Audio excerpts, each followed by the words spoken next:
Hi everyone, welcome to the Celebrity Diaries.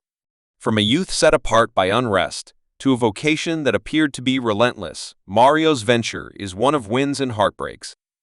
What's more, a progression of stunning turns today we're plunging profoundly into the miserable truth about Mario's biography, one that has been loaded up with incredible battles behind the spotlight.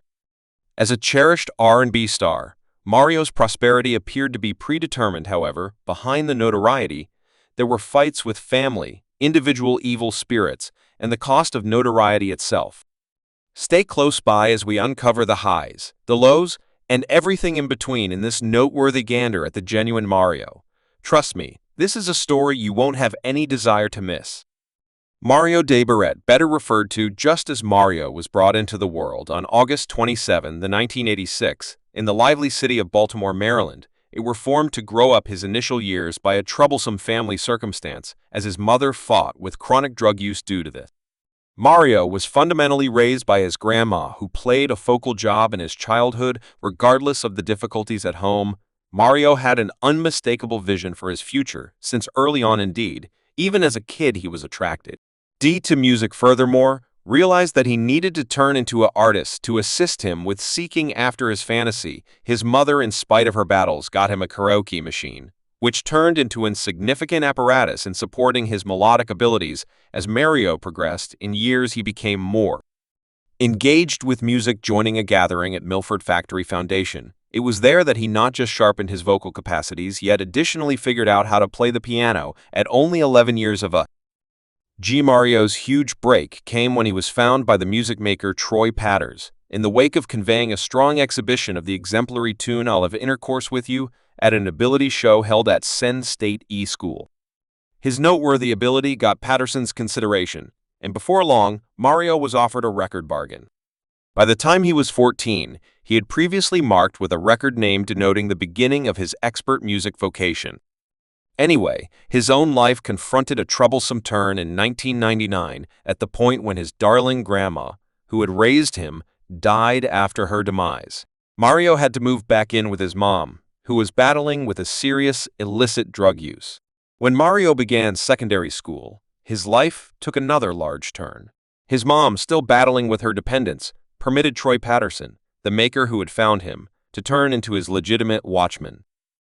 In addition to the fact that Troy became Mario's gatekeeper, he likewise took on the job of his chief, directing Mario's career starting then and into the foreseeable future. With Troy's help, Mario moved to New Jersey to seek after his music vocation. It wasn't well before his ability grabbed the attention of the incredible music tycoon, Clive Davis, dazzled by Mario's capacities. Clive marked him to J Records, opening the entryway to significantly greater open doors in the music industry. Mario immediately rose to fame with his hit single "Simply a Companion," which turned into a graph-besting accomplishment after the huge progress of his debut collection. Mario didn't have some time off or loosen up. He was headed to continue to push forward. By 2002, he was at that point hard at work on his next collection, anxious to proceed his force. The singles from his first collection include the remarkable "Simply a Companion" ruled the graphs with only a companion in any event, arriving at number 1 by 2006. Mario's presentation collection had sold over 700,000 duplicates, cementing his place in the music business. He didn't stop at recording music here. Likewise, hit the road, proceeding as an initial follow-up on the well-known Shout Visit 3, the visit which highlighted stars like B2K, Marcus Houston, Scratch Cannon, Jana, Aiko, and A permitted Mario to interface with fans and extend his crowd significantly more. After the achievement of his introduction collection, Mario concluded it was time to reshape how individuals saw him. He needed to introduce a more full-grown and clean picture, one that would show his development as a craftsman. To do this, Mario collaborated with certain enormous names in the music industry, including the well-known makers Scott Storch and Lil Jon. These coordinated efforts were intended to help him make a sound that was more refined and lined up with his advancing imaginative vision. By working with these industry's Goliaths, Mario would have liked to speak to a more extensive crowd and demonstrated that he was prepared to take his music vocation to the powerful. His objective was not exclusively to show off his vocal capacities, yet additionally to show the way that he could handle more perplexing and mature subjects in his music. In 2004, Mario delivered his subsequent collection defining moment, which ended up being significantly more effective than his presentation collection. The collection's champion track, Let Me Love You, turned into a huge hit and played an enormous part in his ascent to fame. The melody was not just guaranteed twofold platinum, but additionally bested the Billboard Hot 100 outline, remaining at #1 for a great 9 weeks, straight on account of the outcome of both the collection and the single. The defining moment was confirmed platinum, a significant achievement in his profession.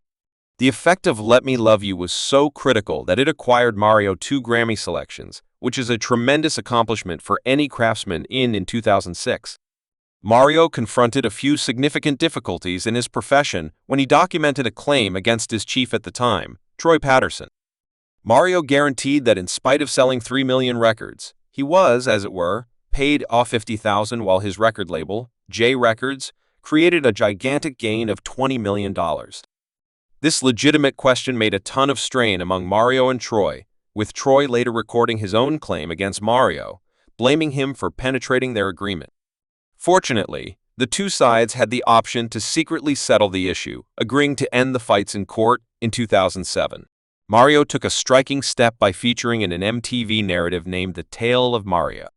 What's more, his mother, this close-to-home narrative, gave watchers a brief look into Mario's individual life, as he defied the troublesome past he imparted to his mom, who battled with a heroin fixation all through the narrative. Mario straightforwardly communicated his anxiety to his mom, uncovering that he was, in many cases, stressed when she would vanish for quite a long time at a time. Their relationship was abnormal, with Mario blaming her for spending extreme time in the restroom while she denied having any issues and declined to look for help regardless of the strain and challenges. The narrative had a turning moment that his mom at last consented to look for treatment. In a sincere second, she conceded, "I'm worn out on carrying on with my life in the restroom, since one day I might go in there and never come out." The narrative not just revealed insight into Mario's own fights, but additionally showed his assurance to help his mom, outlining the intricacies of dependence and family connections. After the arrival of the narrative, Mario kept on sharing his individual story through his music. On December 11, 2007, he delivered his third collection, Go, which mirrored the close-to-home venture he had been on one of the champion tracks from the collection named Do Right. Straightforwardly tended to his mom's battle with substance maltreatment in this melody, Mario communicated his disappointment and hurt, particularly over how his mom had passed up numerous significant moments in his life because of her habit. His verses showed that despite the fact that he was attempting to push ahead, the close-to-home scars of his past were still a lot of present. The tune turned into a source for Mario to discharge his sentiments. Also, it reverberated with many fans who had gone through comparable individual battles. In an interview with 17 magazine, Mario drilled down into some of the extreme encounters he confronted developing up. He conceded that at one point in his life, he had engaged in selling substances, which was a dim part of his past. Anyway, he clarified that he had understood the perilous way he was on, not entirely set in stone to turn his life around. Mario communicated that he knew he was unable to keep living like that, squandering his true capacity and his future on the roads. His genuineness in the meeting showed that in spite of his initial battles, he was focused on making positive changes and utilizing his foundation to rouse other people who may go through comparable challenges. In 2008, Mario made a major stride in rewarding the people who had confronted comparable difficulties as he did.